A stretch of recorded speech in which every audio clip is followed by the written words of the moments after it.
community presentations. We are now live on YouTube, and we will be recording this, of course, for posterity. So we've got a pretty packed agenda here today. I'm Luke Mish, city planner with the Southeast region here for the Department of Planning and Development, Invest Southwest lead in Englewood. So thank you. I see folks are still streaming in. So we do have a pretty packed agenda here.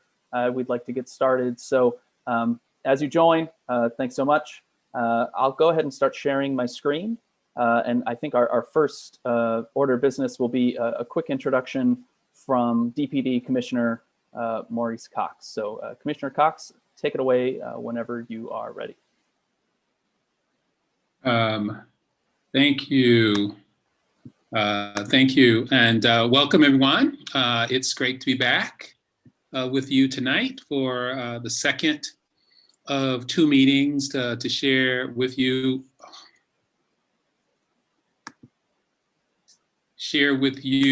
the responses to the city's request for proposals for the Englewood community. So welcome to those who are tuning in for the first time. As you probably know, the presentations are going to center on two important parcels that were RFP'd. One around the iconic former fire station, and another that attempts to reconstruct some of the vitality of 63rd Street.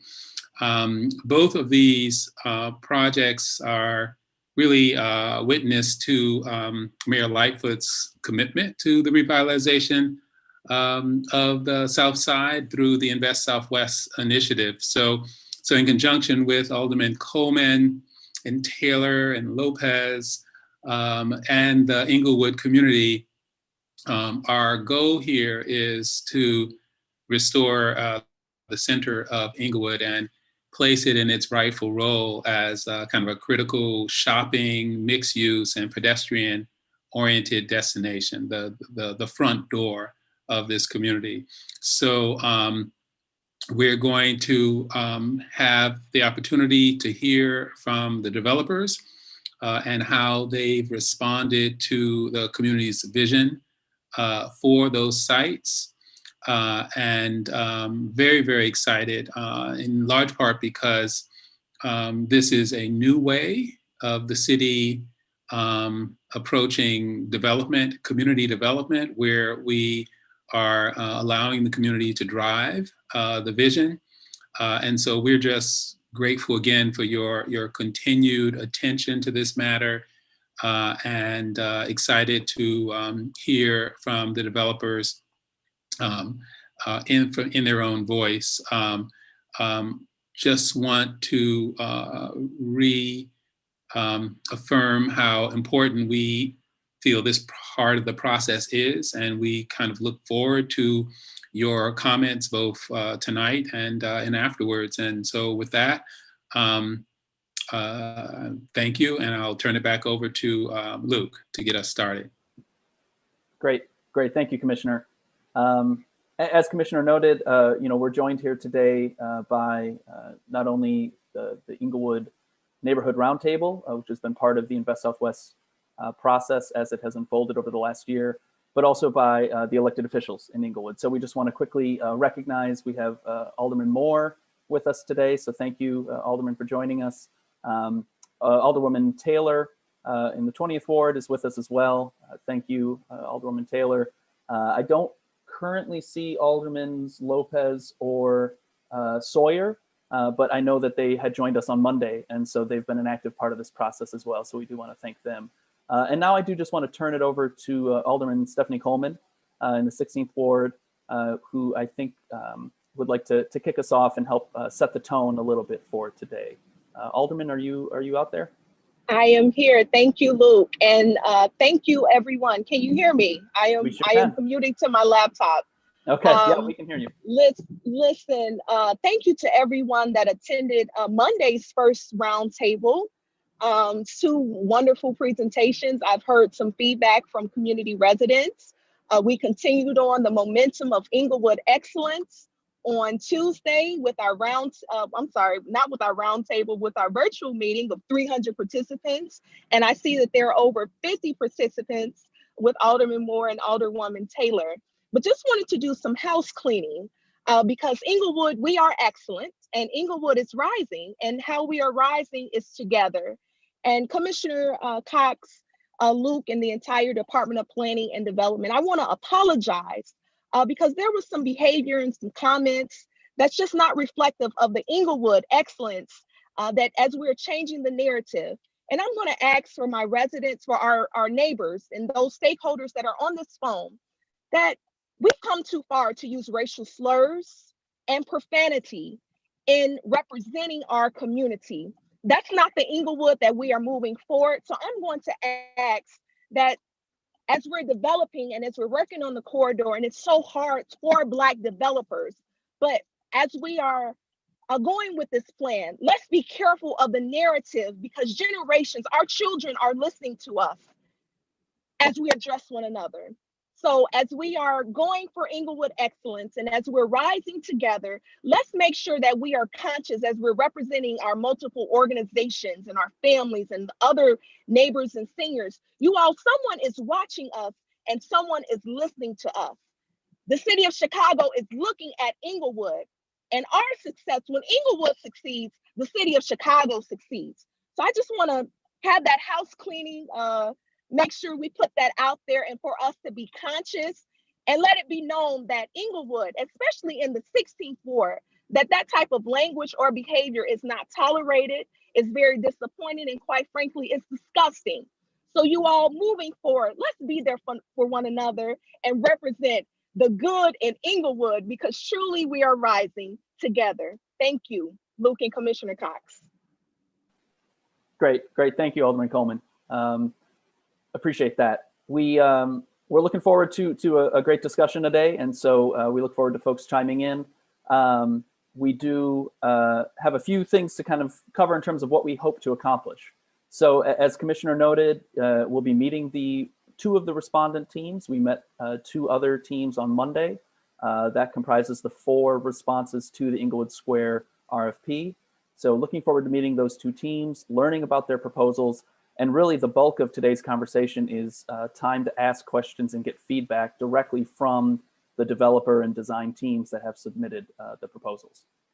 So the way today is structured is we'll do a very, very quick recap of the RFP process, how we got to where we are today. And then again, the bulk of today's conversation is for each team to kick off with a video presentation of their proposal, and then a substantial amount of time for Q&A. We'll talk a little bit more about the details of that, but just a little housekeeping, and we'll remind folks again, there's a few different ways to engage. And so take a look down at the bottom of your screen, you'll see a raise hand button. We ask that those panelists, those folks who have been with us as regular roundtable members, who are at the panelist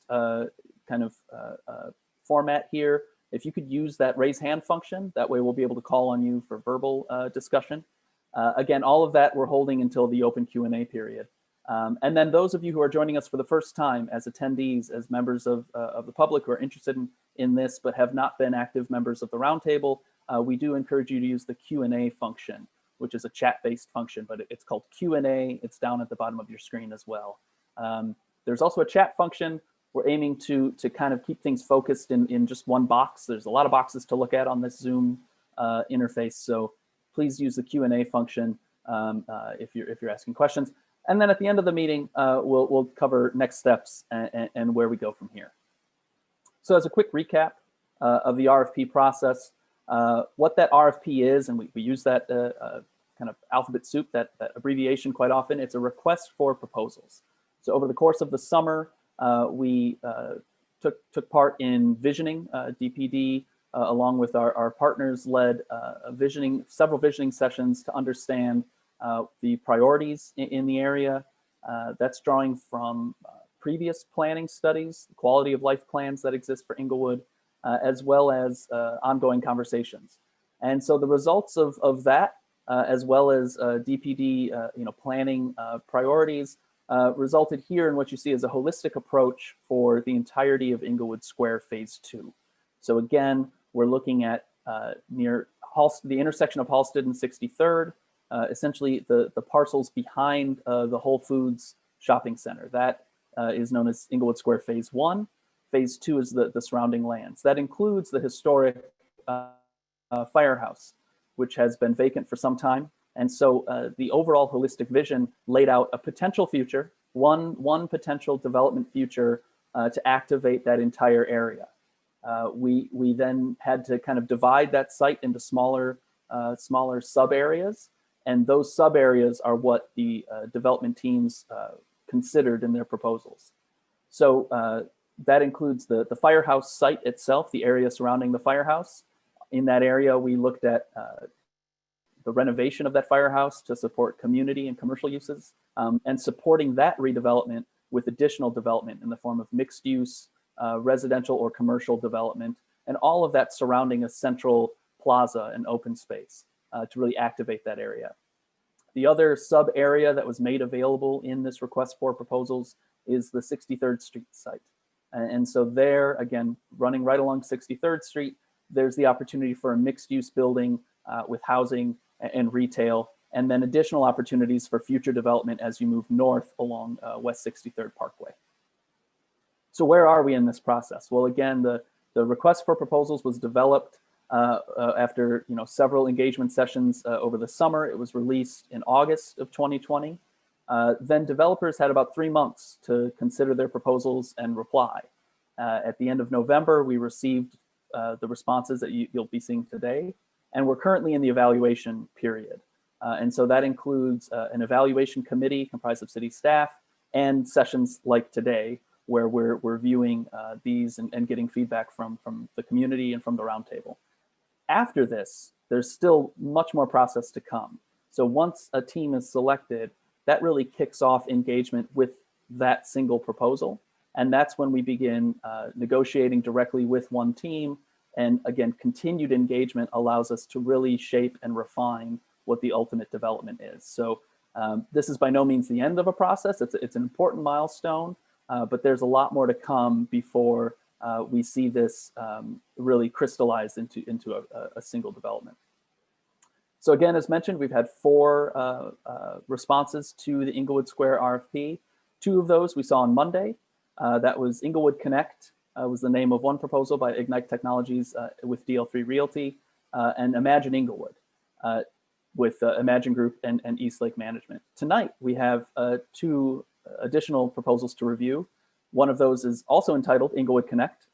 This one, though, is proposed by McLaurin Development and Farpoint Development, and Avia Park, proposed by DL3 Realty and Mercy Housing Lakefront. Important to note, Englewood Connect, as well as the 2 proposals from Monday, were both focused on the firehouse site, what we call package B1, B2, but the firehouse site.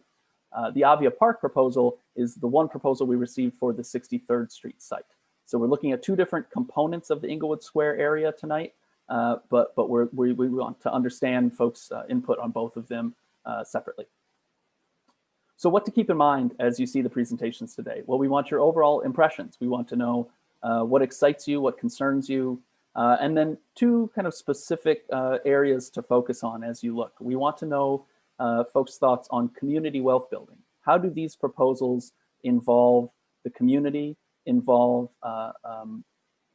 reflect the priorities of the community? So involvement of minority-owned team members, promotion of local business development, local hiring for quality jobs, both construction jobs and permanent jobs, and prior Southside experience of the team presenting. So we want you to think about that as you see these presentations, and also the competence and appropriateness of the proposal itself.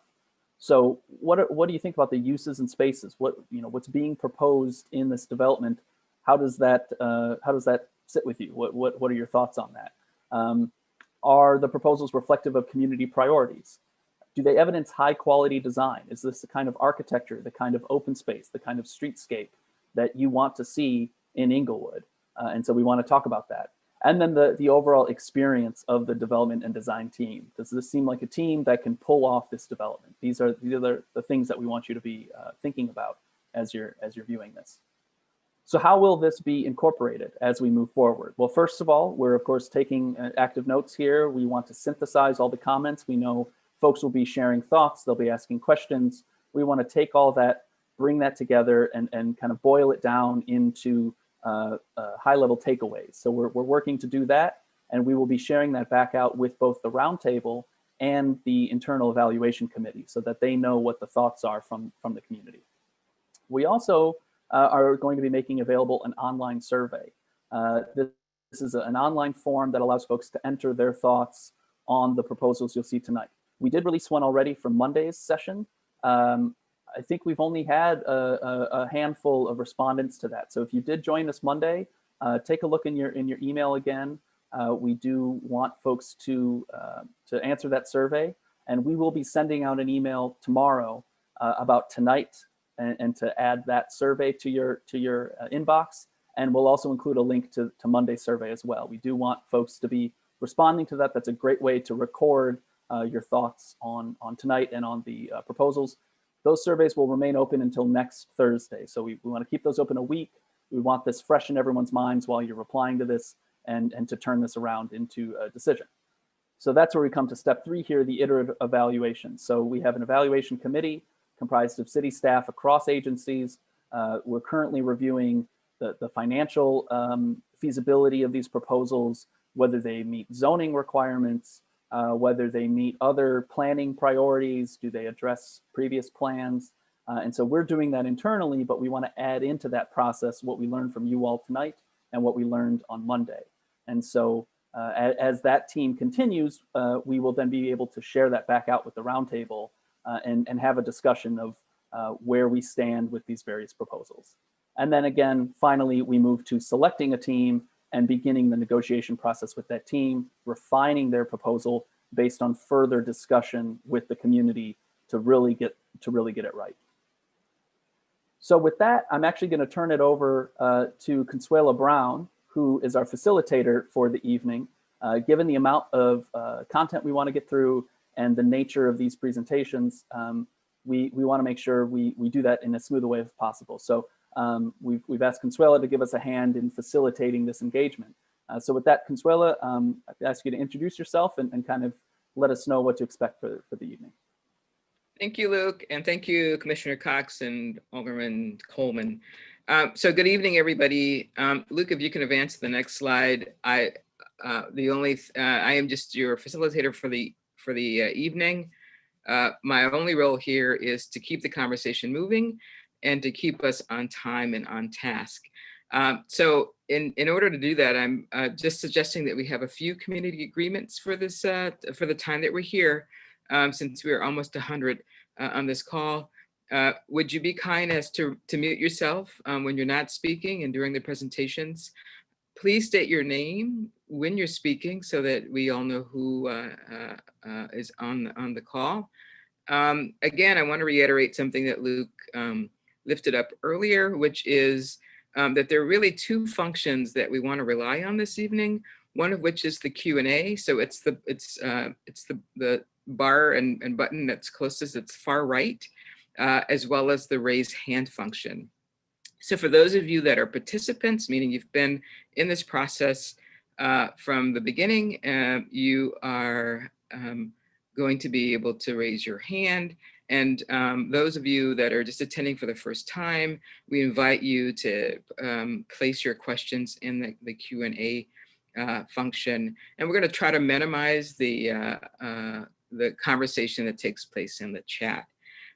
With that said, I also want to just invite you to respond. When responding verbally, if you raise your hand, and I will, so you'll know that I've seen your hand. I'll let you know. I'll just say that I've seen so-and-so in the queue. And then if you would wait for me to call you, we'll then have you unmuted. And again, that I just ask that you, once you are able to raise your hand and raise your question, that you say what you can, very short and quick, and then step back so that we can let others speak. All questions and ideas are valid. And we again, in the spirit of Englewood excellence, do again ask that you respond with respect. I also want to lift up something that Luke said in the slides, and the purpose of this call is to listen, to learn, to ask questions and provide feedback. And the feedback and the questions we are asking are directly connected to the proposals. So before we kick off with the first presentation, the only thing I'm going to invite you all to do is maybe have a piece of paper next to you so that you can jot down your questions. And if you're not hearing the answers, by all means, please feel free to jump in with a question in the Q&A and or to raise your hand. So with that, let's start with the first presentation from McLaren, which I think is called Englewood Connect. Thank you.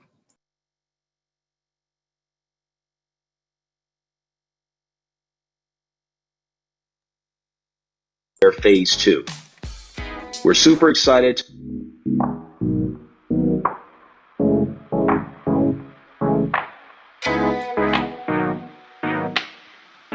Hi everyone. Thank you so much for having us today and your consideration of our proposal for Englewood Square Phase 2. We're super excited to present this impactful project for the historic community of Englewood. We'd like to start by introducing our team and project, Englewood Connect. We've brought together a team that is committed to authentic community development, each with a unique connection to Chicago's South Side and the Englewood community. To me, Englewood represents a strong, vibrant, and entrepreneurial community rooted in resilience and innovation. It means an opportunity for African Americans to take over our communities and create jobs and opportunity for other African Americans in our community. For me, this project represents highlighting and amplifying the history of Englewood and the importance of that history. I would be remiss to jump right into the project without first recognizing the opportunity of this important place. Our proposal for the Englewood Square Phase 2 development is centered around the culture and community of Englewood itself. Artists and community groups have worked tremendously to activate the landscape, and we intend to leverage that. We plan to work closely with the following groups to help identify local businesses that seek to grow into Englewood Connect. Englewood Connect is about amplifying and celebrating Englewood, a place for neighbors, students, workers, and visitors to collaborate and connect. Our design begins by understanding the existing and future potential connections, building on local assets and understanding potential opportunities to collaborate, understanding the pedestrian and visual connections to make sure that the site is accessible for all, and organizing the site around those ideas to create a framework for the project.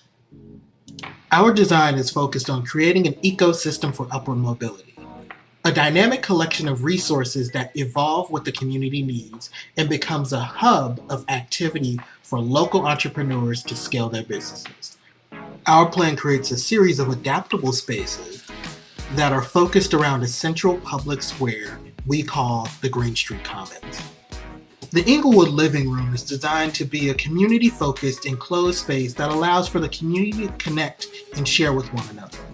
Operable doors allow the space to be open to the plaza in the summertime and allow breezes through, and closed in the wintertime to really create an all-season space that can be active year-round and engage the community.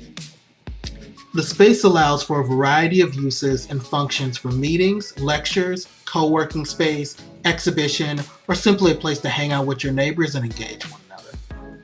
Englewood Connect is designed to have an impact from day one, an adaptable model that can scale up or adjust as needed to meet the community needs now and into the future. Englewood Connect reimagines the firehouse as a space that supports residents and elevates local businesses and entrepreneurs. Our design will restore and revitalize this beautiful structure, helping it to survive the next century. This design also accounts for the future expansion of the firehouse, allowing it to expand to meet the needs of the Englewood community. The shed is designed as an expansion to the Englewood living room space. so it provides more opportunities for meeting rooms, conference, market, co-working, and other functions. As mentioned earlier, all of these programs surround a central open plaza we're calling the Green Street Commons. It reimagines the existing Green Street right-of-way as a pedestrian-only plaza that puts the vibrance of Englewood on full display. We are committed to advancing the momentum in Englewood. Wealth building is imperative to the design of our development. We are strategic partners and transformational leaders in developing first outlets in urban communities. Our focus on community vitality has resulted in hundreds of acres of revitalized and redeveloped land sites. Our success has been recognized in past projects, including our development on the site of the former Chicago Housing Authority Cabrini Green housing complex, which guaranteed 100+ jobs for CHA residents.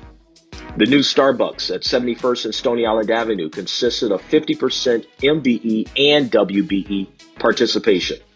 McLaurin Partners' renovation of Kwame Nkrumah Academy was a 100% minority team. All of the tenants secured for Ogden Commons, a new development on the west side, are Black-owned, including Tony Coates, owner of Jagro Restaurant in Hyde Park. Englewood Connect will reflect the community in which it is located. We are excited to bring Brown Sugar Bakery and Catholic Charities on board as tenants and local community partners for Englewood Connect. We will reach out to additional local businesses to expand opportunities for tenants. Englewood Connect. This project will create over 100 construction jobs on this project, 37 and 48 of which will be full-time opportunities for employees to perform work in carpentry, drywall, mechanical, electrical, project management, engineering, and even supervision. An opportunity to create real jobs in our community. Also, wealth building. We know we can build wealth in our community. We know we can create jobs in our community. This is our opportunity for Englewood Connect to do just that, right here on the south side of Chicago. For us, it starts with a community. Our professional reputation would not be what it is today without our shared experiences with the residents, business owners, and stakeholders we engage. We intend to keep that same rigor and excitement with the Englewood community. Our team has a rich adaptive reuse portfolio. We breathe new life to historic buildings to serve future generations, always keeping in mind key principles of design excellence as our guiding force. To create daring, innovative work, we combine experimentation and discipline, invention and skill. We will shape the future of Englewood by adapting bold ideas and innovation to design a development that anticipates new ways of living, working, and thinking. Our developer team has a combined experience of 50+ years developing commercial office, retail, and mixed-use projects in and around the city of Chicago. We've implemented over 5.5 million square feet of commercial properties with a value exceeding $1.5 billion. We are committed to on-time, on-budget project delivery, to an integrated process that produces an exceptional outcome. We're excited about working together with the Englewood community to make a significant impact on our neighborhoods and create a more just and equitable Chicago. We can't wait to get started. Thank you.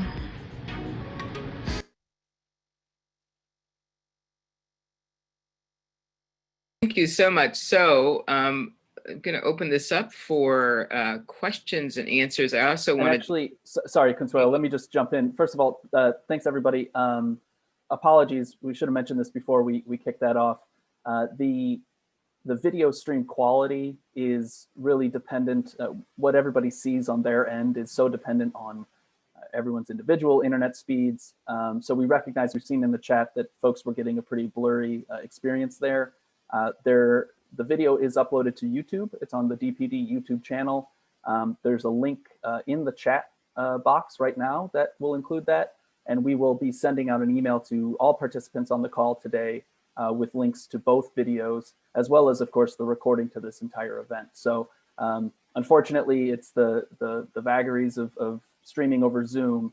I can tell you that the quality of the video itself is gorgeous, as are all the videos that have been submitted. So do check that out on YouTube to get a much better experience.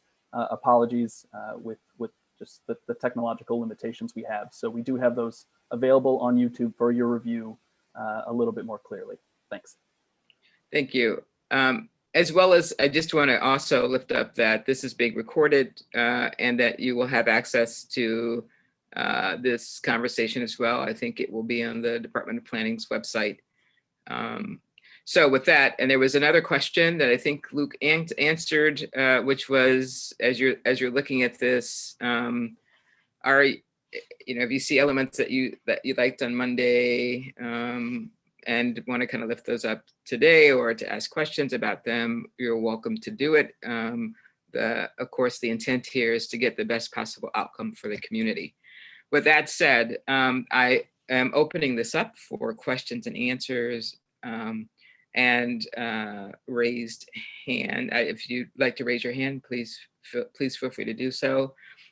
While we're waiting for that, if somebody from McLaren, if there's something of the presentation that McLaren wants to lift up, or the team, and I'm not sure who that is yet, but I will figure that out soon. Who will be representing the team? Zeb McLaren? Yes. Okay. So is there anything you would like to just say? Of course, to kick us off, thank you very much.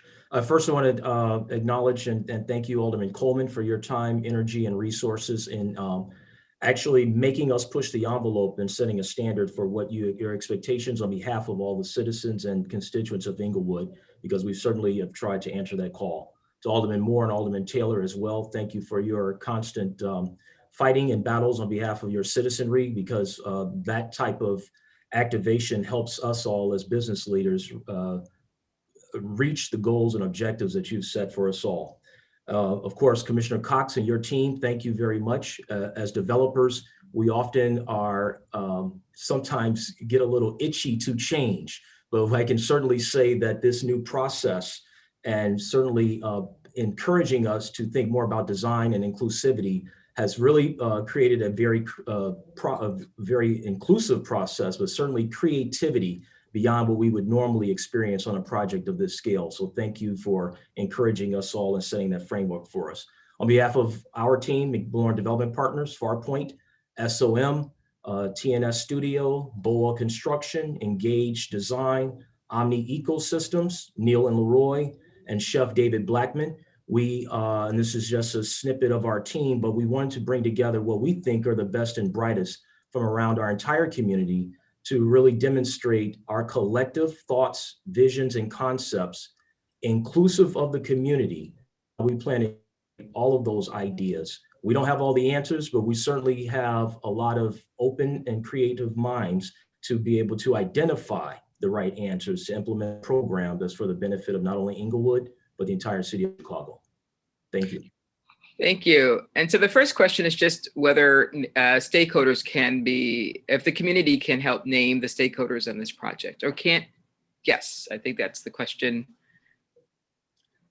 Can we name, yeah. Name stakeholders, meaning, well, first of all, we are still within the framework. What you have seen from us is just a vision and a concept. We still have a long way to go and working with the community, working with the aldermen and working with the city to really implement a plan that is executable, feasible, and sustainable for the entire community. So with in mind, there will always be adaptive uses, adaptive concepts that will come into play as we navigate to the finish line. And we are just beginning the game, as was stated early on with Luke, and this is part of the process. And we look forward to this process because only you, the stakeholders, the community, can help us make a very successful project at the end of the day with your engagement. Thank you. And could you share what the cost for a square foot of development, as well as rental costs for future tenants? Rental costs for future tenants have yet to be determined, and the adaptive nature of the project is intended to be reflective of that tenancy. David or Tiara, I'll let you chime in on that design concept and how we intend to make it user-friendly for tenancy. Yeah, absolutely, Zeb. I think there's, you mentioned it earlier. It's a lot of it is going to come out of the community engagement that we, can really want to work together to really try and figure out and refine the program. We started out with an initial set of ideas based off some, conversations and sort of our understanding of the area. But of course, that needs to be, sort of vetted and refined and connect directly to kind of the community aspirations. But we think, sort of this idea of, sort of looking at renovating and activating the firehouse and, focused around food and entrepreneurship, looking at these sort of event spaces and expanding the firehouse in the future, looking at this idea of potentially growing food on site. So really trying to find a way to create an ecosystem that allows for teaching, learning, growing, as well as this idea of a business incubator space that can allow for us to engage the entrepreneurs of the community. And we look forward to really, kind of shaping that with you as well. And then additionally, the last but not least, the shed and the Englewood living room spaces, we really see as like, spaces that we want to work together with you to refine and design and shape in a way that they can really become the beacon and, sort of the face of the community through the site. Thank you, David. And so I'm thinking this other question about sort of the cost of incubator rentals is premature. Can you just confirm that? Do you have a sense of the cost for incubator rentals? If I may, I'll address it this way. As was highlighted in the video reel, we built our firm on bringing national tenancy to previously underserved markets, primarily on the south and west sides of Chicago. But we learned a long time ago that there's only so many Starbucks, Dunkin' Donuts, Target stores, and grocery stores that any of us can develop. Our future is based on identifying local entrepreneurs and resourcing them and putting them in a pathway of success for growth. With that in mind, it would be very difficult right now to answer that question with a specific dollar amount. However, I can tell you we've been very successful identifying resources and being creative with capital stack development on behalf of local businesses to put them in the pathway of success. One example that was alluded to in the video presentation, the project on the west side, we intentionally sought after African-American businesses to put them in a position where they were first in market.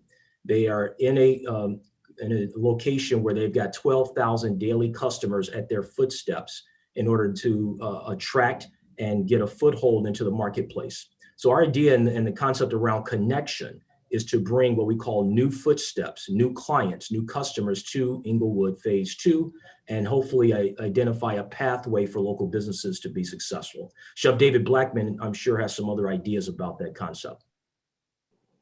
Chef, would you like to say something? Yeah, good afternoon or good evening, everybody. I'm from Englewood. I grew up on 68th and Hermitage. I was a lifeguard in Ogden Park, went to Lynn Bloom High School. I remember 63rd and Halstead being rival downtown, Gold Coast, with all the different storefronts they had through the 70s and 80s. And when I was a teenager, I used to sell cookies. I used to hustle, sell cookies, because I didn't want to do the other legal stuff. But I found out that it was a actual thing that, you can make friends with cookies, and then you can actually have a career. With that, I became a professional chef. I attended Kendall College, and it took me all over the world. And I've often come back to Englewood to bring others out of Englewood to show them that, what you're doing may be this type of hustle, but this is also a hustle, selling food. And so basically, I teach hustle one-on-one. How to take whatever your idea is, and let's put some legal concepts behind it, and let's take your product and what it is and take it into, a real thing, and let's find you opportunities to put point of sales and make it happen. And then if it's not a product you can come up with, what other services, what can you do, and actually having counseling people in Englewood, what are you good at? What do you like to do? Oh, I like to drive around. Well, what about logistics? What about trucking? I have a relationship with City College. I work with Chicago Public Schools in the career technical education programs, vocation education. That's what we do in culinary arts as well as other things. But there's a ton of certifications that are achievable for people in Englewood to get, you know, be it logistics, be it diesel truck management to do fleet management, be it in culinary arts, be it in textile and fashion design.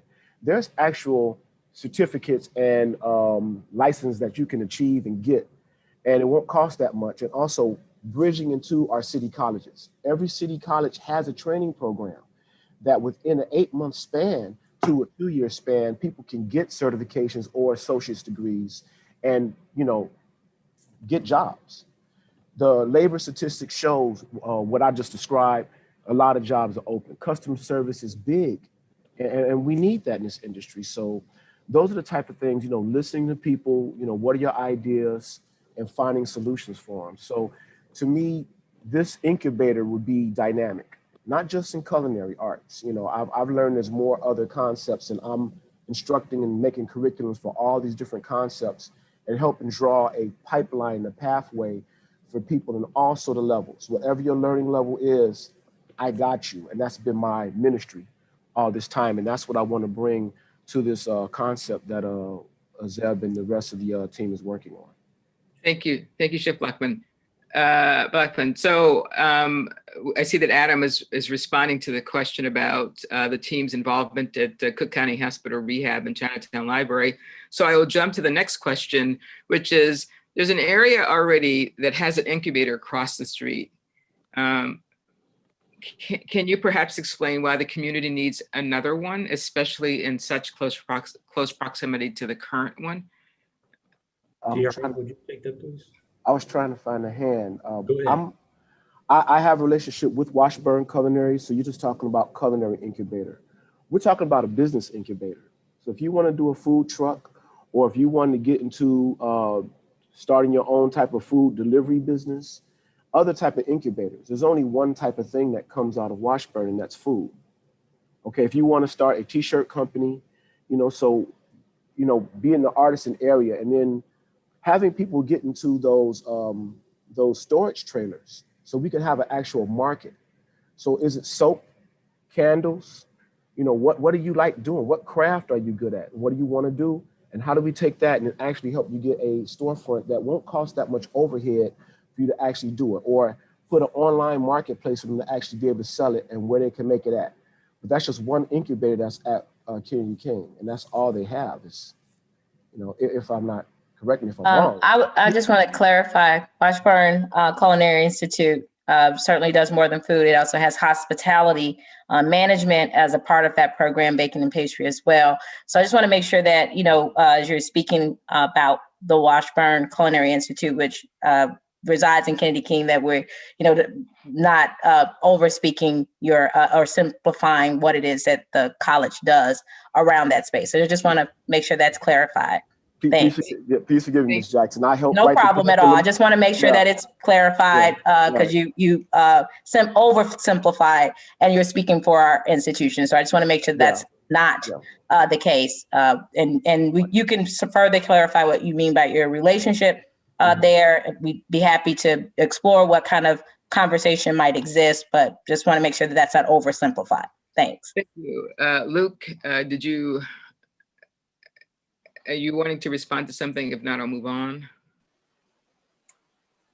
No, I just thank you, Dean Jackson, for clarifying that. And I don't know, Chef Blackman, if there was any other final points there, but it sounds like there's, it sounds like we got a little clarity on that.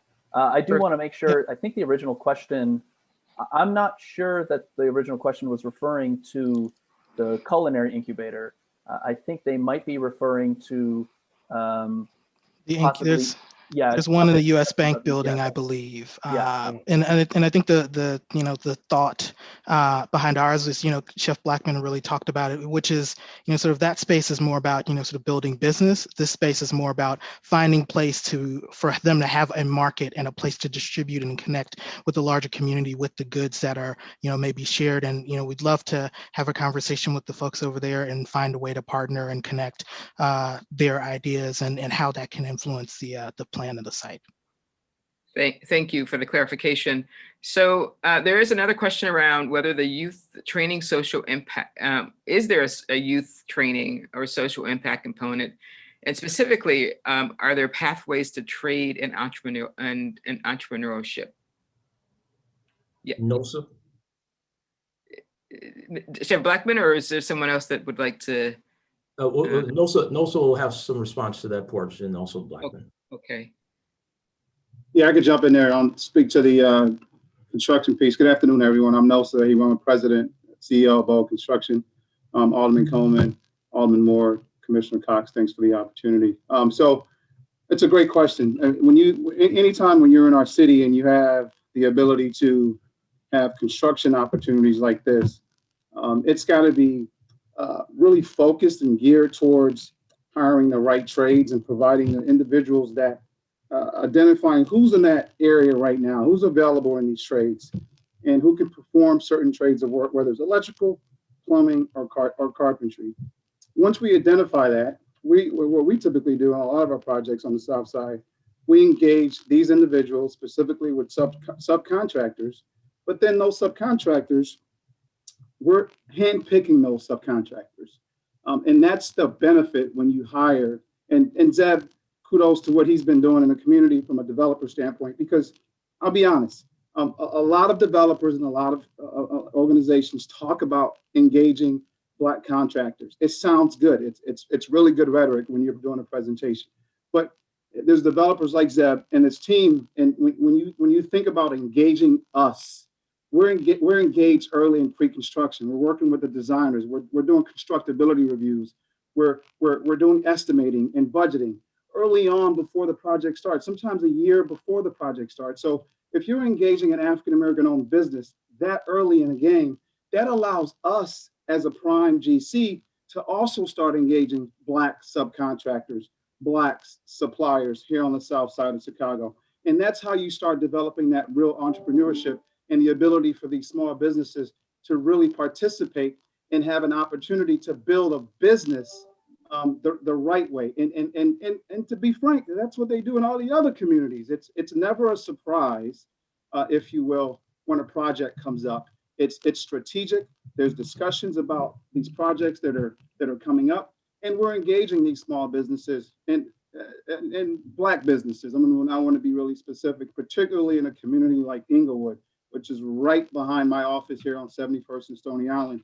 And you guys heard in the video that we presented, it's time for us to start controlling the economic engine of our own communities and stop allowing others to come into our community performing work in real trades. I mean, a union carpenter makes $100 an hour, 96 to be specific, and that's real income for a young African American in the carpentry trade. A plumber is around the same wages in terms of hourly wages as a field worker on many of these projects. So it's what we're doing. It's what we're always doing. We're also work with organizations like Rachel, who has with CEC. She does screening with individuals from the South Side and the West Side of the city, get them in apprenticeship programs, identifying their skills, get them into these training programs to make sure they can participate on these projects before they actually start construction. So it's doing this stuff early. It's what we typically do. And I'll pause and I'll let Chef talk about what he's going to work on in terms of the apprenticeships and training with entrepreneurs and what he does. And can I just ask that we've got about 8 minutes. So, and we've got a few more questions in the queue, so we can, sort of shorten our. I'll be brief. It's just, again, it's building pathways and showing youth an engaging manner of building pathways. And I did mention earlier about our city colleges. I really embrace what all of our city colleges offer. And whatever the training is that are offered, every city college has some form that they specialize in training youth, and it's helping them get to that next level. So there's bridging there, but there's also, if not college, if post-secondary isn't within the youth, then helping them get a at-level certification and get their entry level into a career. And so that's what I offer with my curriculum and what I do with youth. Thank you. Derek, I see you. Tiara, yes, before you answer Eric, I just want to know I see you. Go ahead, Tiara. Thank you so much. I was just on that last question. This is something that's really, I think our group is really passionate about. And I just wanted to speak to the fact that the youth is on our minds, and we haven't defined it yet in our program because we want to work with the Englewood community to really understand what the needs of the youth are. And so we're absolutely open to that. And we absolutely want to include that in the program. And we hope that you guys will give us a chance to. And so, you know, David and I are teaching right now with IIT, and we've learned a ton about the community because our projects for our students are based in the Englewood community. We understand that there's been a ton of school closures. We understand that the youth need a place of engagement, and we absolutely want to provide that on our site. Thank you. Thank you. Derek, would you like to? Yes, thank you so much. Thank you to the team for your presentation. My name is Derek Warren. I am the Executive Director of Greater Englewood Community Development Corporation that was alluded to earlier across the street in the US Bank building on the 4th floor. And so I would love, without taking too much time, you know, we definitely have a wide scope of the services that we provide small businesses. And so we're not as parochial as it was implied. So would love to speak with the team further in the future to share a little bit more. But my question is to the team in regards to job creation post-construction.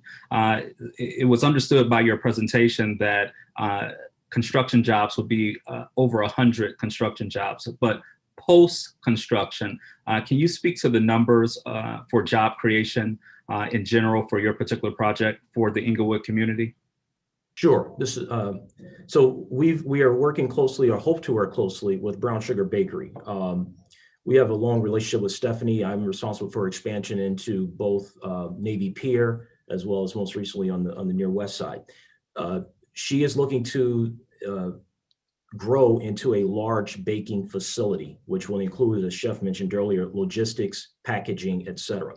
And ideally, in collaboration with Kennedy King College and some of its trade programs with students to help her become more innovative with how both of those systems are impacting her business.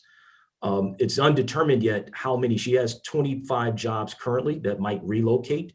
And then within the potential expansion, that number would increase by projected 30+%. But that's just one tendency.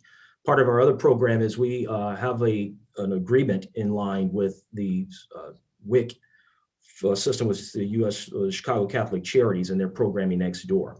Although they are confined by the limits of that existing building, they certainly want to expand their programming and operations to have a broader reach across the entire Englewood community. Our relationships with many of the other grassroots organizations there look to grow into spaces that we can accommodate for them, hence the adaptability and flexibility of our program.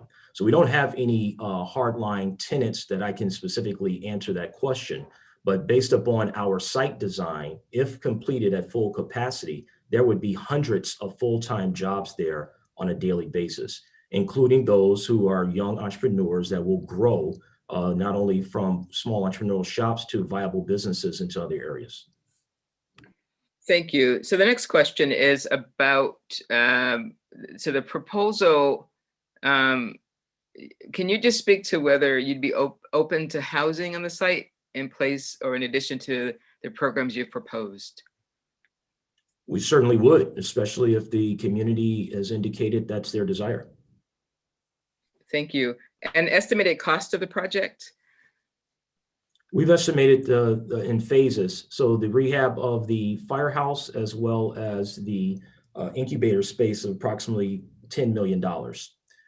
We will grow and develop the program more specifically with community input as we develop the living room as well as the shed. Thank you. If those are the components that the neighborhood and the community desires. And can you speak to the geographical boundaries of the Englewood outreach for this project? Tiara? Yes. I think obviously we want to start with the local organizations that are based and rooted within the Englewood community. But there's also other anchors and institutions. He already mentioned Brown Sugar Bakery. I've mentioned our work with IIT. There's other anchors and institutions around that we can leverage as well if the community desires that. But obviously it would be starting with the local community organizations and groups. Thank you. So are TIF dollars being used for this project? Or intended to be used? In our Sorry, I'll jump in there too. Macro capital stack, we have requested consideration for TIF, but it's way too early to tell and understand if that's going to be feasible here or not. The only eligible cost would be the renovation of the firehouse, and that's yet to be determined. Yeah, great. Just to tack on to that, thanks, Zeb. That's true for all the proposals at this stage. Of course, we're reviewing the financial, the capital stack, the financial proposal component of all of the responses. And so, as we get further into that, we'll understand what the potential is for an actual city assistance level.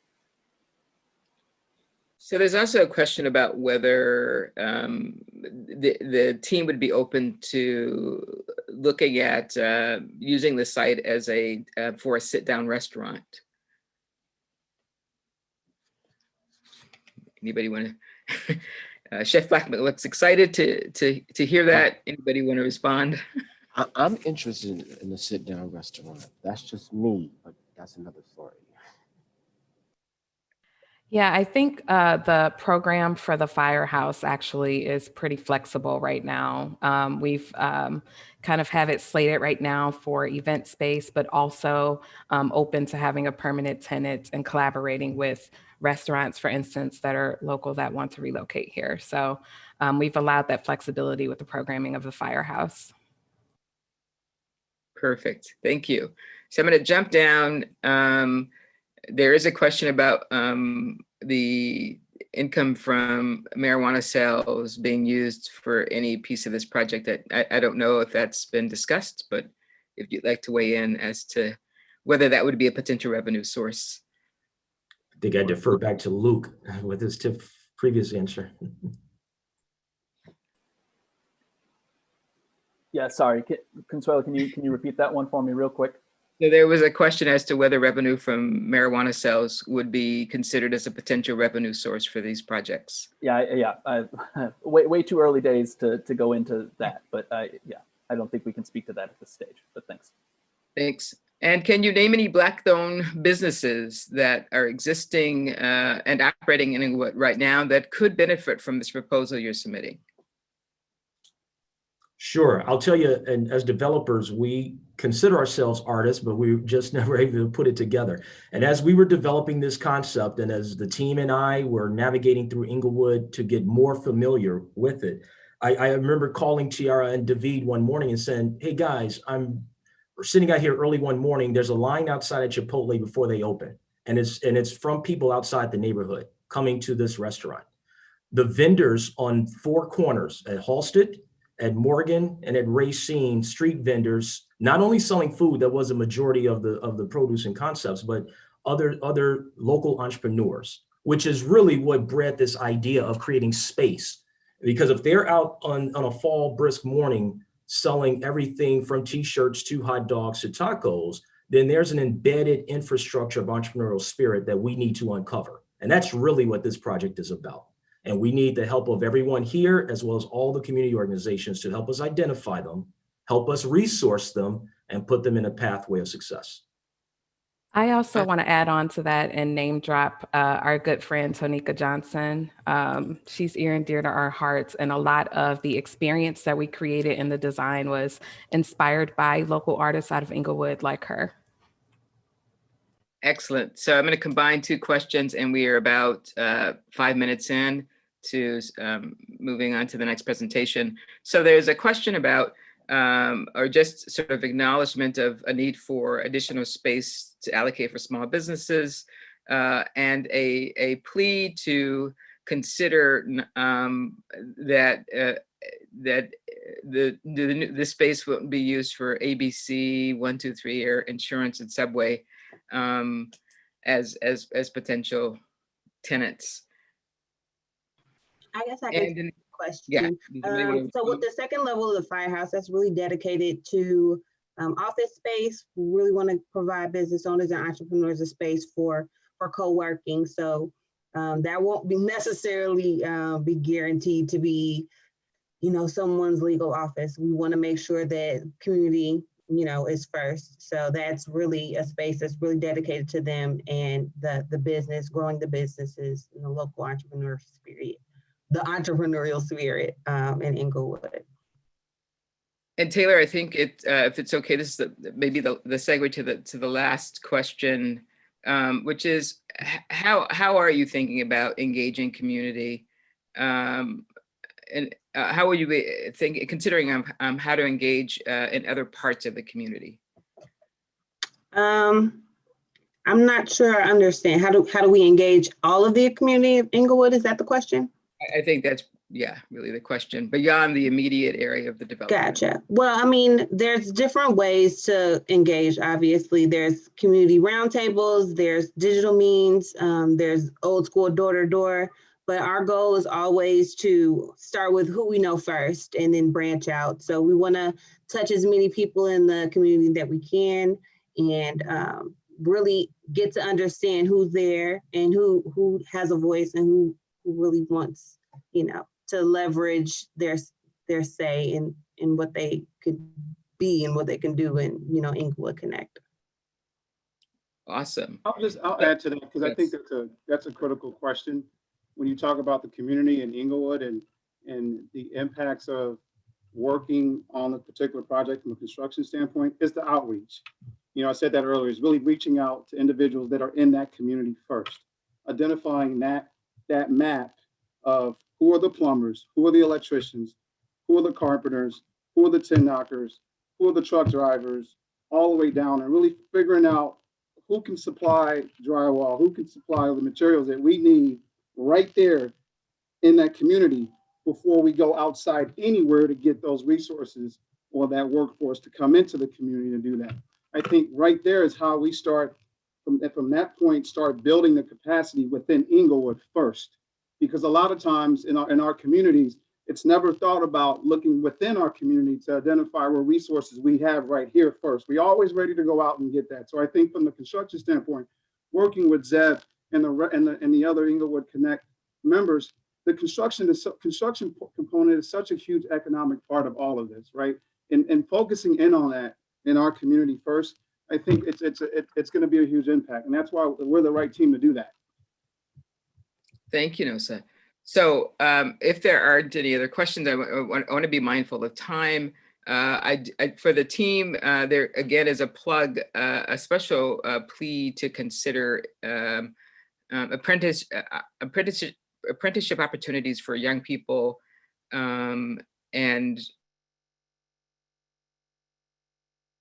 consider relying on existing businesses. And I think that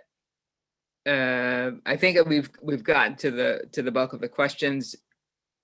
If you if you wanted had a minute or two, just a final, Mr. McLaren, final thoughts, and then we'll move on to the next presentation. Sure, I think it's very keen for us as a result of this Q&A that this is the beginning of the process. We are looking forward to continued engagement as we further refine our ideas with community residents' real vision. And that's what's really going to be necessary to get this project across the finish line.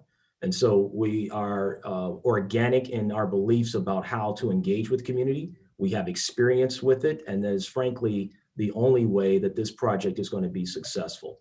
Because if we don't walk with the community hand in hand from the beginning, the project actually won't get started. So we're here as your partner, and we're here to partner with the aldermen, the community, and the city of Chicago to bring Englewood Connect to fruition. Thank you very much on behalf of our team. Thank you. Thank you. All right, so we'll be queuing up the next presentation, which is Avia Park. My name is Leon Walker, and I'm the managing partner of DL3 Realty, and I'm pleased to talk to you today and share our vision for the expansion of Englewood Square into the Phase 2. We're going to build Thrive at Avia Park with our partner Mercy Housing, one of the foremost operators and developers of affordable housing across the country. Mercy Housing Lakefront is not in the business of building buildings. We see ourselves as being in the business of building healthy futures for our families, our residents, and the communities they live in. 52 properties, about 5,600 units, and now that's over 8,000 residents served, and primarily in three categories. We have senior independent housing, permanent supportive housing for the chronically homeless. This is an exciting mixed-use project that brings quality housing, additional retail opportunities, live-work lofts, a new landscape park for play for children, and even a skate park. As the next phase of Englewood Square, as it evolves into a true mixed-use neighborhood at the center of Englewood. We bring good news to the community today. We have faith that this is going to be a great development which creates a ripple effect. So when the store opened, it opened with one of the biggest celebrations right out here in this lot. It was something that probably had never been done before in the city of Chicago. There were booths out in the lot, and all of these companies that had these products that were going to be sold in the whole food store were out here. The community was quite excited about it. I used to see Leon during the development phase because he would hold his weekly project management meetings, and so I could look right out the window and see this place go from bulldozers and dirt to start to come up out of the ground. And it was very impressive to see the leadership that Leon and his team provided during that construction phase. A lot of people got jobs in the construction phase, but it didn't stop there. They got jobs once the buildings and the stores open. They're working in these stores. So it brings economic development to the community. We developed a great partnership with DL3. They have been very supportive with any type of event that we have in the community. We truly appreciate working with them. That means a lot to us. It's not just a drop-in development. I've been in housing for a long time, and housing is great, and it can be very catalytic in communities. However, it's not the be-all and end-all, and in order to really take that next step, you want the housing, you want the jobs, you want the community retail services, you want to bring it all together, and that's what this does. This shopping center changed a lot just in this area for the simple fact it used to be a lot of drugs, gang banging and stuff like that. So when the shopping center opened, the food, the stores, it was really a blessing. So to bring something here to help us, help these kids get off the street, more activities, that's gonna be a blessing because it's seniors that can't afford rent, it's parents that still can't afford rent or activities. You know, so I feel like anything that you do for the Englewood community like you did with this, it'll be a great thing for us. This has been very impactful for our community. Without this on our resume, it actually helped. We wouldn't have been able to get those other opportunities. If you look around here, you look at all of these other different facilities from Chipotle to Whole Foods, AT&T, you just see jobs in Englewood like you've never seen before. We're going to have live-work lofts, which is a really exciting concept. It's a street-facing location where you can make or sell or create and have access to the public and have access to customers, and you live in the back. And it's affordable housing, again, like all of the other units that are going to be here at 50% of the area median income.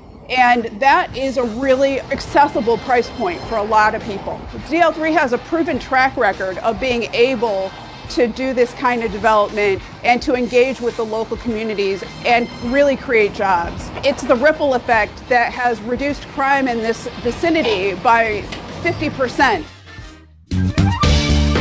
I mean, it's been an absolute positive knowing that we could come out the house and go get some fresh fruits and vegetables, go to Wingstop, go to the nail shop, you know, not going outside of the community. I like Englewood, and you know, turning it around, showing development, housing development, man, that's a plus. I am the franchisee of Kilwin's Chocolate Fudge and Ice Cream. I come with over 12 years of owner operation experience. I am also a franchisee with the Fat brand. That brand consists of a dual concept called Fat Burger and Buffalo Wing Express. I am thrilled about the possibility of bringing this concept to the new development of the Englewood Square. This will be an excellent opportunity for the Englewood community to have such a fine, fast casual restaurant in the community. We plan to work with local developers who build their own space in the community and improve dilapidated homes and help people who are already here by increasing their home values and making it valuable to invest in the real estate that they have or their grandparents may have had. What's special about Thrive at Avia Park? It brings a mix of uses to this site. It's near and dear to our hearts to move this, what we've started with Englewood Square Shopping Center, forward to the next step, to a new urbanist community where people can live, work, shop, play, exercise, all in one place. It creates healthy people, healthy economy, healthy community. The team that we've assembled with DL3 and Mercy is the right team for this job. We have the expertise to do this project. We've done similar projects of similar scale and with similar complexity on a number of occasions, including Englewood Square right here. I believe that this team, Mercy and DL3, will provide the right mix of commercial and residential expertise along with the correct touch of knowing how and doing community engagement in a meaningful and effective way to bring together all stakeholders and to make sure that the maximum community benefit and outcome could be generated from the property. At DL3 Realty, we are impact investors, which means that we focus on projects that deliver not just a viable financial return, but they also deliver high social benefit. We want to create the ripple effect. We want to see Englewood rise back up to the even beyond, where it was 50 years ago. Our DL3 Realty team is so proud to be a part of the Englewood Square first phase, and we look forward to working with you as we go along this journey to build an even bigger ripple effect in the Englewood community. Englewood is rising.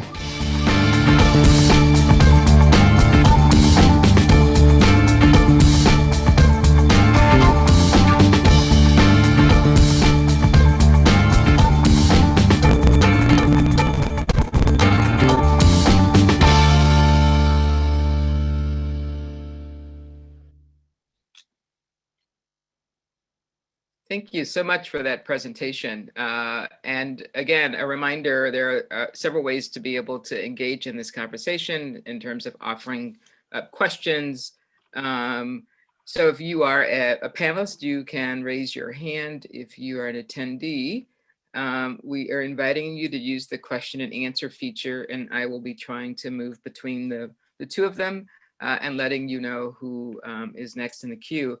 Before we start, thank you for that thoughtful presentation. I don't know if the team would like to start with just kind of some opening remarks as we get questions queued up. And again, a reminder, the presentations are available. There's a link for them, and you can see them on YouTube if you're having trouble. The quality of the Zoom quality. Definitely go to YouTube and visit. So, yeah, I would say definitely let's hopefully go to YouTube and visit, and get a cleaner look. But listen, we're happy to be here. Thank you, Consuelo, again. Nice to see you. Leon Walker, Managing Partner at DL3 Realty. I just want to give a big shout out and thanks to Alderman Coleman. This is the 16th Ward. Alderman Taylor right across the street, 20th Ward. Alderman Moore, Alderman, is there another Alderman on as well? We also have Alderman Sawyer on. But Englewood is one of those unique communities that's actually touched by 5 different aldermen. So Alderman Lopez as well. And we have assembled a really diverse, high quality team to deliver on a vision. And, we really took this project to heart. After having invested, so much time and energy in the first phase of this, and we wanted to create this ripple effect and be the first domino to fall. But we're just, thrilled to be a part of this exercise and sharing, our thoughts. We put a lot of time into it. It's, we think housing adds an important component to the overall site of variety and a mix of uses. Getting more people more activity all hours of the night. We consistently, or day and night, we consistently heard that as a concern, that we want to have more of a, closer to a, 18-hour neighborhood and more activities. And so we're addressing that not only with affordable housing in a high quality way, but we're also providing some additional retail opportunities, childcare services, which we feel is a critical thing to provide as well. And, a great, vision about a park, that, which is over some of the area that you can't build on with buildings because of the underground, storage tanks and other things that serve the entire site. But this is a great way to use, that material that is impacted on site to create, an outdoor play area for children and for families. And so this is a comprehensive vision. We, we're blessed to be part of a team that shared a vision for the firehouse renovation. And I'm glad to see everyone, the other 2 or 3 teams also propose some ideas there. It's good to have that energy. But we really believe this is moving Englewood forward, creating a ripple effect that will go out into the neighborhoods. And finally, I'll just add that we want to also be engaged, with local developers. We've conducted before development seminars in the community with the Greater Englewood CDC, where we've provided some resources and some training and some technical assistance. But we want to go even further with that. We think that it's so important not to just drop this rock in the pond, but also, help shepherd and be a part of the ripples that go out into the community. So we're economic and impact, developers. We want to create projects that are of high quality and that deliver on the goals of, improving our community in general. Thank you, Leon. And while we wait for questions and raised hands, perhaps to kick this off, again, there was talk about this in the video, but if you could again lift up how your team plans to engage community and capture community's voices in this process. Well, at first we start out with the word team, and I've got a large team on this call, as a matter of fact, starting with our partner, Mercy Housing, and Mark Angelini and Edgar Flagg, also Tanya Kadakia, who you saw in the video, but, a really dedicated team in terms of our architectural team with Catherine Darnstadt and Perkins & Will, 2 of the highest quality architectural firms in our city. Catherine's been working in the Englewood community extensively for the 4 or 5 years. She came up with the boombox concept in Englewood, and that was placed on the mall right next to the U.S. Bank. She also designed and implemented the Whole Foods demonstration kitchen, which is directly across from this housing development we're proposing, where there's cooking classes going on a regular basis, training folks how to use and how to use fresh ingredients and whole foods to cook meals. It's a lost art in some of our neighborhoods. I always go around and say, we could line the boulevards with fresh produce and just go to waste because people say, what am I going to do with this squash? And we got to show people what to do with the squash. And so this is, part of that effort. And we were happy to help locate the site and partner with the Primo Center there right across the street, and Catherine designed that space. So, we reach back deep into, our roots and our consistency in terms of community engagement and involvement. And on the contracting side, just as a pre-development team, I heard it mentioned earlier, to really nail down our numbers, we had to get a team that had experience with affordable housing, which is a specific product type. And there are a lot of requirements that the government has specifically, regarding that product type that, if you're not familiar with it, it can be a challenge to price. And so we got Powers and Sons, which is an African-American contractor, as well as Clayco, which is one of the most experienced contractors in the entire country, to join together to provide us with the rigorous underwriting of the project to give us those numbers we needed. Powers and Sons was with us when we built the Whole Foods. Powers and Sons in Ujamaa Construction, Jimmy Akintunde, helped us to build the only grocery store, national grocery store in the country that was 100% built by African American contractors and developer team. So we don't, we lean into all of those types of, I don't even pay attention to the minimums. We lean into that, and we, are very intentional, not only about the construction side of the job creation and economic development, but after the construction is delivered. How do you operate? How do you, you have to walk this out in an intentional way. And as you saw, I mean, we do, it's everything from, our, a landscaper and, our plumber and our roofer and, security firms. I mean, we really try to, build up businesses. Let me tell you, sometimes it is a little bit of hand holding. There's practical realities around what you have to do to get some of our smaller startup companies to hit the mark, but we do work with them and we do make that happen. In terms of small business creation, we're all about it. I mean, we believe small business creation is the way to actually, change our neighborhoods and our community. We cannot always wait on others to provide job opportunities, although that's an important piece, but we want to create indigenous neighborhood level jobs and investment. And so we are intentional about that. There's many on the phone who work with us through a 2-year process of engaging local businesses that got on the shelves of Whole Foods. That was a really thrilling process, and one that when it was first announced, no one believed could happen. But it did happen, and thanks to Walter Robb and his commitment from the Whole Foods team for making that happen. Yeah, if I could just jump in a little bit, just quickly, because there's some questions that are coming up. That's okay. So you were headed to this conversation around housing.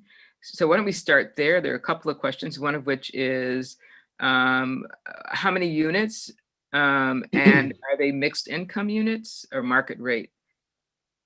No, so this is an affordable, 100% affordable housing development, but it's all, these are people who have jobs. And so they're, the units are designed and structured, not only to be of high quality, but to be at a affordability level that on average is 50% of the area median income. And these are all technical terms that, we use in the trade and business of developing affordable housing, but area median income is what is looked at in terms of, what's an affordable unit. And so you can either be 30% of the AMI, which is, I don't know, $50,000, $60,000 a year annual income. So if you can do 30% of that, that's $20,000. So if you can make $20,000, you can afford a 30% AMI unit. If you can make $30,000, let's say, you can afford, 50% AMI unit. So $30,000 is roughly about $2,500 a month in income. And so all the jobs that we are engaged in and provide within this neighborhood and what we've been doing is provides that kind of support for jobs. And so it's really for working families and for those that are looking to live in a high quality development, a walkable neighborhood. I mean, the key thing here is connection. And we emphasize that over and over again to our partners and design team is that, we want to make this a holistic development. This is not siloed development where each one of these parcels, it was never initially conceived that way. When we first started looking at this, this is one comprehensive plan. It should be, we think, where all of the different pieces work together to produce a better result. And so the shopping center shouldn't stand alone. It should be connected, to these other components in a way that's facilitates the walking and the enjoyment and just the reinforcement of the entire project. Thank you. So Alderman Coleman and then Aisha, and then we'll get back to the Q&A. So Alderman Coleman. Yeah, thank you so much, Leon. Thank you for the shout out. This was to myself and my colleagues. This is probably the only development that is new to me. As the sitting alderman, I'm just as surprised to see it just with everyone else. So I have questions, and quite frankly, I'm very concerned about this particular plan, because you mentioned that Whole Foods in Englewood Square was, minority, 100% minority contractor. But then I see Powers and Sons and Clayco, Now, I know that this is nowhere near the investment or the cost of Whole Foods. So I'm wondering, why does a Black firm need to JV with a non-Black firm for affordable housing?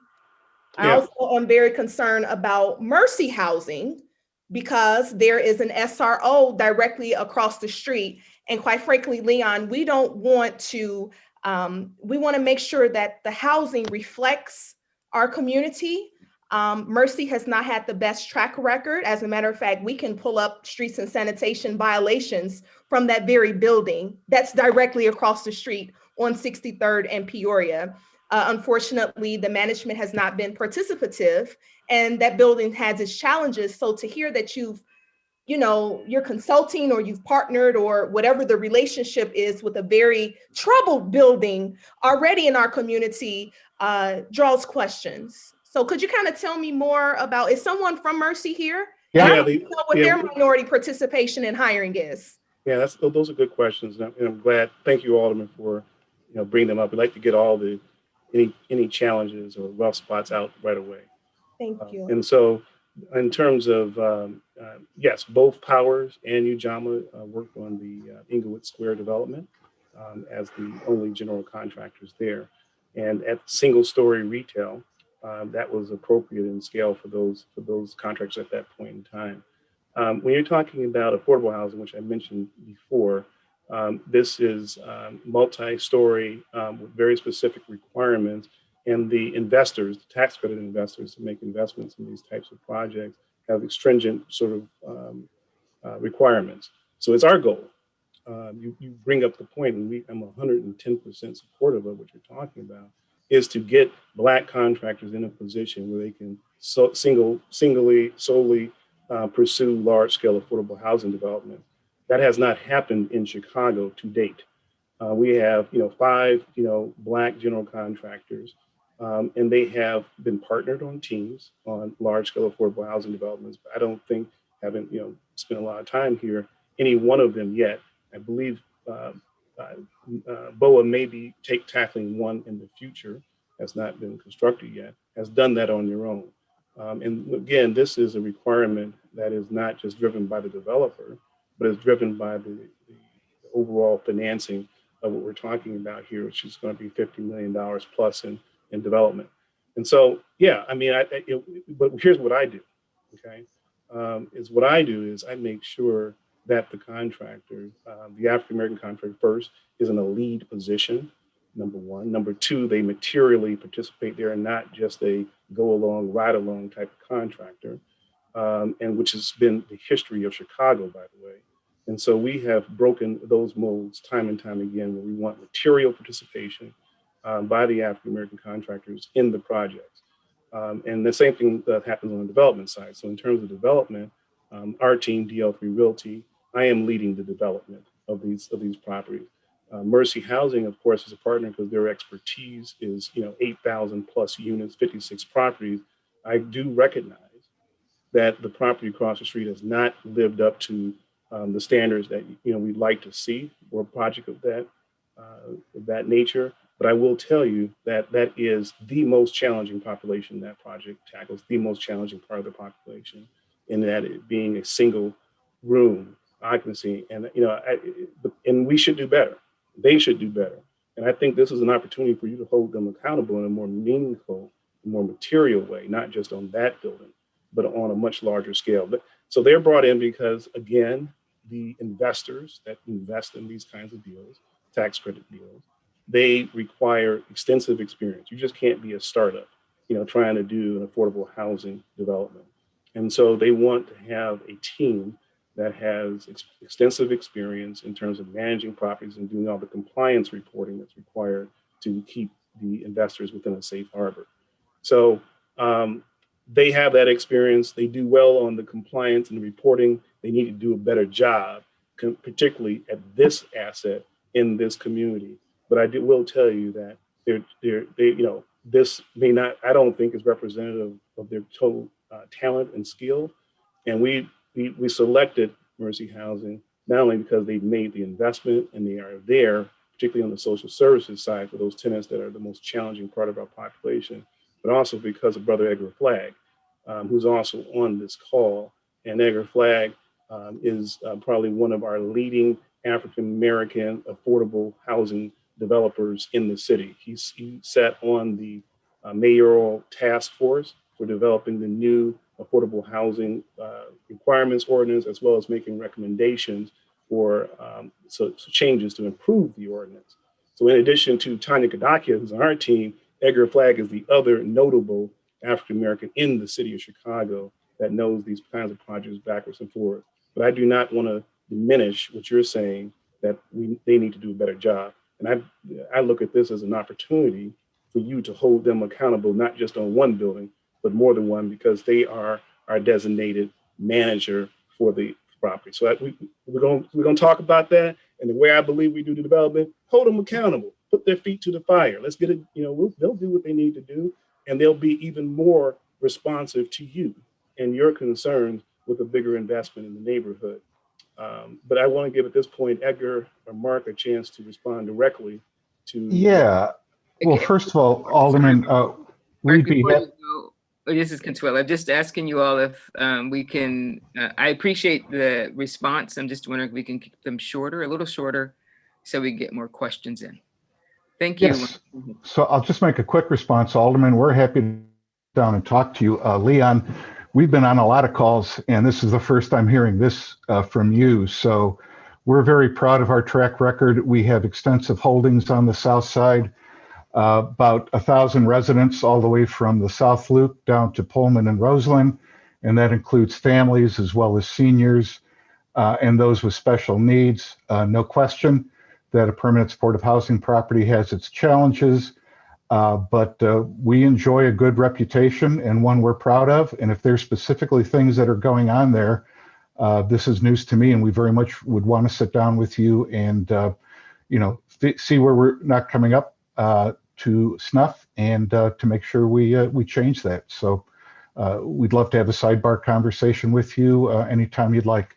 Absolutely. I look forward to the follow-up. While you all have had a great track record citywide or Illinois-wide, it has not been a great track record in the 16th Ward. So, okay, that's news to me, and we certainly would want to know that and be able to react to it. Absolutely. I look forward to it. Thank you. Thank you, Consuelo. All right. Thank you, Alderman Coleman. And again, I remind us that if we can just be respectful, it's okay to share your opinions. Just want to be respectful. Aisha, and then we'll move on to some of the questions in the Q&A. Aisha, what do you have? Thank you for the presentation. Excited to hear about it. Glad to see Leon back in Englewood. I know that one part of the project talks about community wealth and local wealth. I know from working on the Whole Foods project with you, I didn't see how local wealth went back into the community from that, outside of the businesses that were in the store. Now, you're currently the landlord of the space, and you have an opportunity to kind of do this again to make sure that local wealth and our dollar truly circulates in our community. What are the Black-owned businesses from Englewood, since you've been there now, a landlord for how long now? Leon, your mic is off. Yeah, we're going to have a 5th year anniversary this year. 5th year, okay. What Black-owned businesses in Englewood are you thinking about being a part of this space and working on this project so this dollar is rotating locally? Yeah, thank you. That's exactly what, rotating or circulating, right? Because a lot of times money comes in and goes right back out. And that's an issue that we have in our community. We do not do business with one another. And I think the most important thing that we want to talk about is how we do business with one another. And not only doing business with one another, but creating business opportunities. So, we already talked about how on that project, there are specific businesses, Black-owned businesses, that, hire from Englewood, whether it's Kate Security, whether it's Urban Roots, they have substantial contracts, very substantial 6-figure contracts that they are hiring locally, and they are employing folks from the community directly on the project. And as a result of that engagement, contractual engagement, now going on 6 years for those 2 contracts just alone, without getting into, roofers and fire people and other stuff that we have to do on the property for maintenance. I just want to focus on those 2 for a moment. They have also gotten other opportunities. when Jimmy and Urban Roots started here, he was one man in a truck. He's hired 5 or 6 people from the Englewood community alone. And now he's servicing not only Providence Bank branches, Walmarts and all kind of stuff, a Black business that's growing and hiring locally. That's the key. So that's in addition to what you and Greater Englewood CDC and others did in terms of the businesses that are connected directly on the shelves of Whole Foods. But we walked that out from not just security and landscaping, but all of the trades. So from a property management standpoint, yes, we've done that. Number 2, you may recall we also support the local entrepreneurs and businesses that are connected. We have consistently held functions and recognition ceremonies and grants and awards. We did the Dr. Walker Award, which was in honor of my dad, for the business plan competition. We have supported other specific businesses, whether it was T-Squares or even the wine company from, oh my God, she would really kick me. But you may know her from that has the wine on shelves. We were actually the first store that she got into for her beverages, her adult beverages. So giving them awards, helping them get into additional stores, giving them technical assistance and funds. We have actually given funds to these business plan efforts. And as a matter of fact, we are looking for the 5th anniversary this year to talk about additional, we're looking for those kinds of opportunities to create some additional business plan support and competitions. And we're really excited about that. And Alderman Coleman want to talk to you about that. Asia, of course, want to talk to you about that and others. But in terms of continued engagement on the business side, we're 110% on that.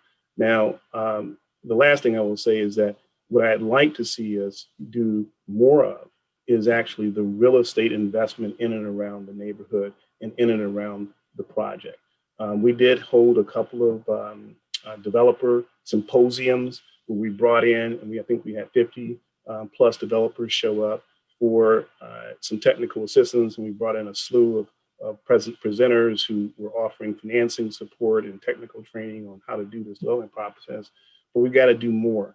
We haven't done enough of that, and so we want to do more of that. I'm engaged in an effort right now called the Chicago Emerging Minority Developer Initiative, or CIMD for short, which is an active sort of thing that we're doing to engage and to surface and to support high capacity entrepreneurs of good character and intentionality, entrepreneurs really who want to get into the development space. I mean, development is, it looks easy to some, but beyond just the fix and flip type of activity we see, we don't believe there's more than 200 career developers active in the Chicago market, and not many of them at all are African American. You saw, 2 today, and none on Monday, other than, so it's a small cohort, and we need to do a better job of promoting and engaging with others. So we pledged to do that as part of not only our efforts in Chicago, but specifically in Englewood. And I've got some great ideas for 64th and Green I'd love to talk to you about. Thank you, Leon. So we are about 7 minutes before we need to get to next steps. I'm going to try to get as many questions as possible. Derek, I see that your hand is raised. I'm just wanting to get to 2 of the questions, at least in the question and answers section, one of which is perhaps a thought or a suggestion. I'm not going to ask you to respond to that, but lifting up this possibility of building a partnership with Kennedy King to ensure, and I think there's a response to that, the students are able to live in that new housing. The other 2 questions I want to perhaps ask or lift up is perhaps if you could share some critical lessons you've learned in your previous Southside developments, such as 61st and Cottage. And then perhaps to piggyback on that, so in addition to lessons learned, can you share a little bit more about anchor businesses associated with this proposal? Yeah, so let's go with those 2 questions and then we'll jump to Derek. Well, so let me just jump to it. Thank you for the opportunity to talk about from Kill Wins to childcare. So Chicago Child Care Society which is the oldest nonprofit in the city of Chicago. I mean, actually the state of Illinois. They celebrated 170 years last year. Is the tenant we've engaged for the child care center. And that was something that, we think would add a lot of value, not only to the housing, but to the overall support for, the workers and staff and other residents in the neighborhood. So that's a great one. And then the live, work, loss. We think that's a really creative way of providing local business support to those emerging entrepreneurs who it's hard to have a home and a separate office. That's a step to make. And so the live, work, loft is a way of allowing someone to have that retail facing business, but also to have a home. But you do it in a way that provides dignity for both. So we're excited about that. We think those are two great concepts to activate the street, to engage local businesses, and to provide critical services. The other question you said, what about lessons learned? Yes. Yeah, lessons learned. It certainly is, I think, one of the key things we've learned is that how much economic development actually makes a difference. We talk about it often, but when you actually make this kind of large scale investment in a neighborhood, it can actually make a difference. And it was mentioned earlier that crime in the immediate area, dropped the year after we opened Englewood Square and by 50%. And that over 250 people have jobs at that shopping center. Those are difference makers in the businesses that are connected to it. So all of that has actually helped us frame and create a strategy to address not only what's happening in Englewood, but across the south side of Chicago, where we are increasingly engulfed in a red zone of poverty. And so we have to make these strategic investments in a way that turns portions of this red zone into green zones.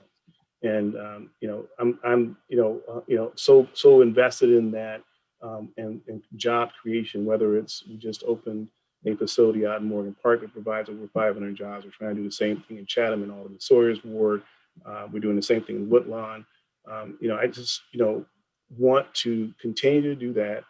It's about job creation. It's about high quality design excellence. And it's also about bringing others along with us. I think one of the things that that's really we've got to do a better job of in the next generation, from my standpoint, is making sure that there are developers that come up, that are younger behind us, because without that ripple effect, all this goes to naught. We can make the big development and big splash, but the key is the ripple effect that extends out into the neighborhoods. And Thank you. Yeah, that's important. Thank you. So we are at time. I'm just going to ask Derek to ask his question. Sure. Thank you so much, Catherine. If you could, there are some other questions, Catherine, if you could, I see you responding. So if you could help us out a little bit with response to those questions. Derek, yes, please tell us. Thank you. Thank you, Leon and team. So I'm a frequent shopper at Whole Foods in Englewood. They know my smoothie order when they see me. And I say that because I have, with the video that was presented tonight and the traffic that was shown, I have yet to see that since the grand opening. And so my question, a part of the RFP is to, for those who are proposing, for their proposal to talk about their history and their background. And so I know that there is a large concern regarding the traffic and the shoppers that are currently participating in Whole Foods, in the business of Whole Foods. And so it's truly a concern. So my question is, two questions. Why the drop in traffic as the developer who clearly, hopefully at that time had a plan to ensure that traffic continues. So why the drop? And then what is your proposed plan, if selected, to ensure that the same thing doesn't happen again with the projects within your proposal that you're presenting for this particular RFP? So trying to also, Derek, good to see you. Appreciate your thoughtfulness and your comment. There's some responses and some other comments that come. I'm trying to respond to as well. But first of all, I want to, thank you for getting that smoothie. I'm not sure which one you go for, and I'm always mad that they close up the smoothie shop. Right when I want to come get my smoothie, I think it's about 3 o'clock. But in any event, I think there are several points to make out. Number one, the traffic that was generated in the first month, actually, not just the opening day, a lot of it was because it was a novelty and people were really interested in sort of seeing what was there because, you got to remember the timing and the sequencing of this. While we were building walls up in Englewood, Spike Lee was making a movie about Englewood that told a very different story. So you had the narrative of two very different things happening at the same time. At the same time, we were making an investment and trying to build, walls and jobs and opportunity. Spike Lee was trying to highlight the most negative aspects of our community. So, I think the novelty of it, was there. I will say the line at Starbucks is almost out the parking lot. I think we have to do, so that's a home run. If you want to just point to Whole Foods, that's where it needs more families, more people buying groceries of all different kinds. And that's what this project is trying to address, to provide additional home, residents, more stomachs to feed. We need more stomachs to feed directly in the neighborhood. I think that's the answer to the question for traffic and volume at Whole Foods specifically. But the rest of the shopping center, I think we got to recognize it's a miracle on 63rd Street. It's 100% leased. When people, 5-6 years ago thought we never would get anything beyond Whole Foods. And we have, been 100% leased for 5 years, and the commitment of all those retailers and businesses to this community, I think, is what needs to be celebrated and lifted up. But try to get a Starbucks at 8 o'clock in the morning, that line is long. Thank you. All right. There's a question about Kennedy King, but I cannot, I don't quite have the context of it, but we have. I can try to look as well. Hold on.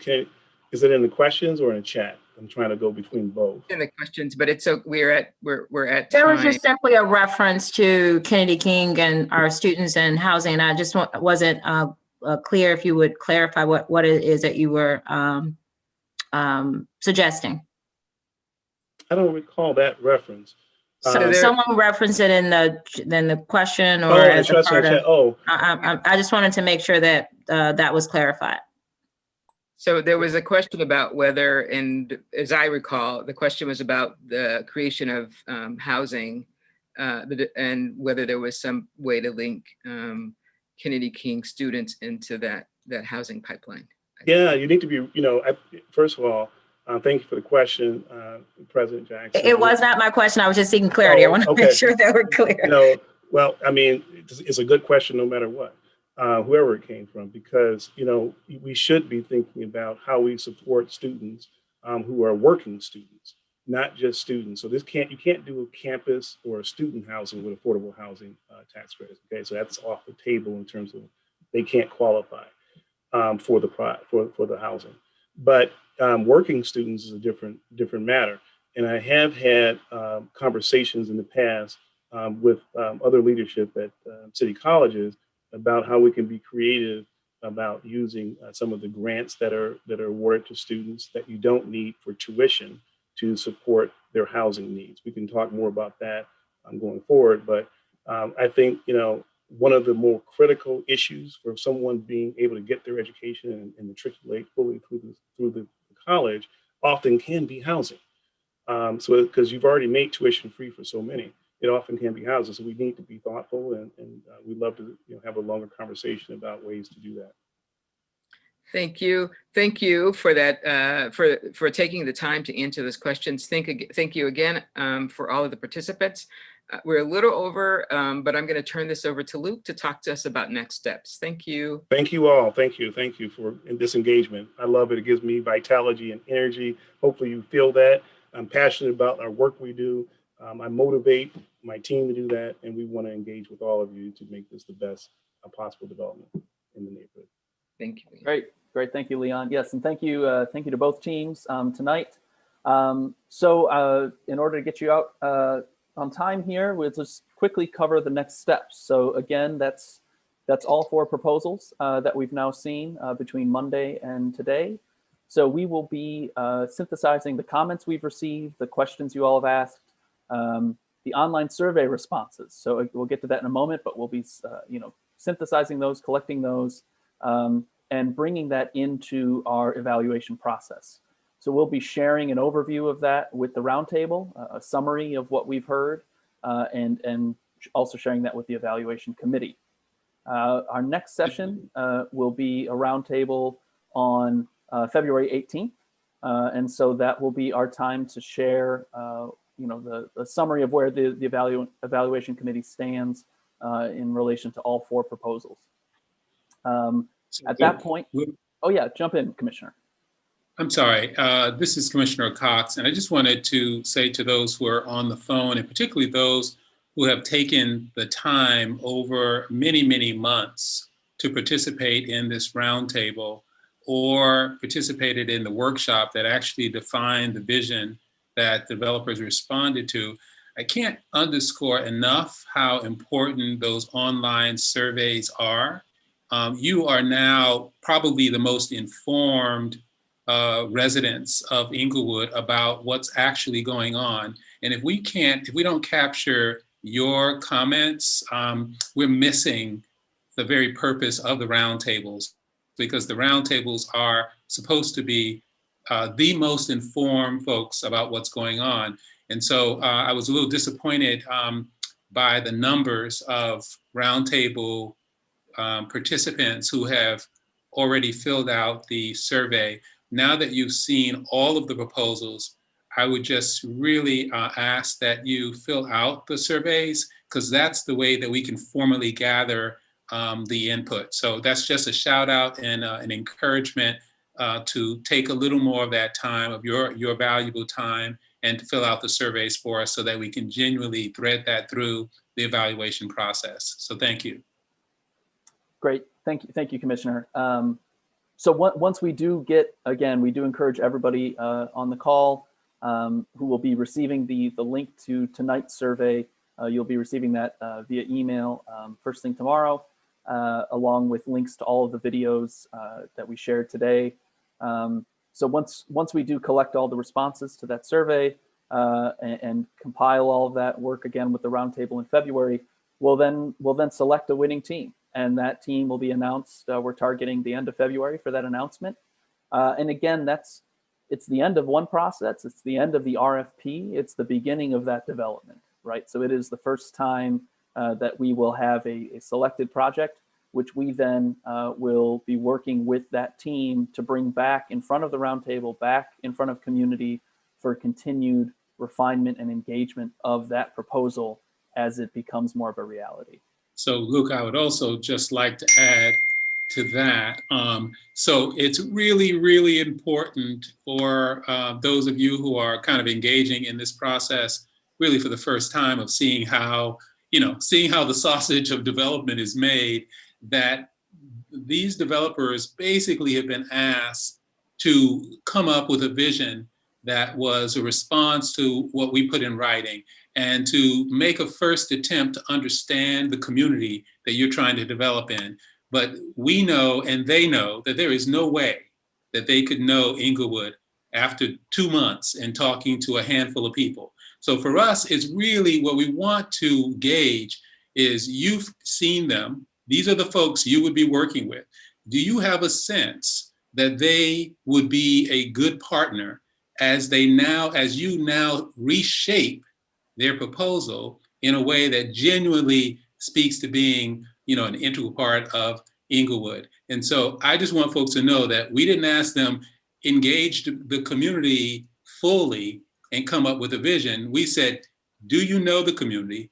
Do you have the skills to engage them? Because when you win this contract, you are going to engage them deeply.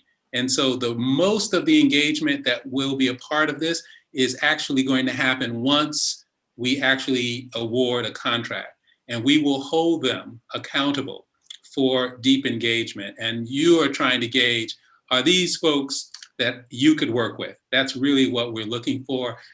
So we want to be mindful that they haven't really been set up to do the deep engagement. Once we select the team, there will be a deep engagement to make those projects really kind of sing along with Englewood. So just want to make that clarification of what we're looking for as you evaluate these teams. Great. Yes, thank you, Commissioner. That's a critical nuance there. Sorry, let me advance here. So again, the online survey, one more plug for that. That will be open through next week. Again, links to that will be going out to all participants from tonight. So take a look in your inbox tomorrow, and you'll receive that. It's an overview of the kinds of things we asked you to think about while you saw the presentations, what excites you, what concerns you, community wealth building, and competence and appropriateness of the team and the proposal. So we'll be sending that out. We look forward to getting your responses. And then again, one more plug for February 18th, 4 to 5 p.m. will be our next roundtable. And so RFP evaluation discussion will be essentially the agenda of that. We'll come back and regroup on that. So if you do have any questions, please reach out to dpd@cityofchicago.org and happy to answer any questions. And again, one more time, thank you to the respondent teams who shared their proposals with us tonight. Thank you to all of those who joined us either for the first time or after several times. Thank you for your questions and your comments. Thank you to Alderman Moore, Alderwoman Taylor, Alderman Coleman. Thank you so much for your leadership and your guidance on this. And thank you again to Consuela for working with us to help facilitate the conversation tonight. And I see, Commissioner, did you have something else you wanted to add to close us out with? Okay, just a good way from him. So thank you again to everybody. We'll be in touch, and we look forward to taking this and advancing it further. Good night. Good night, everyone.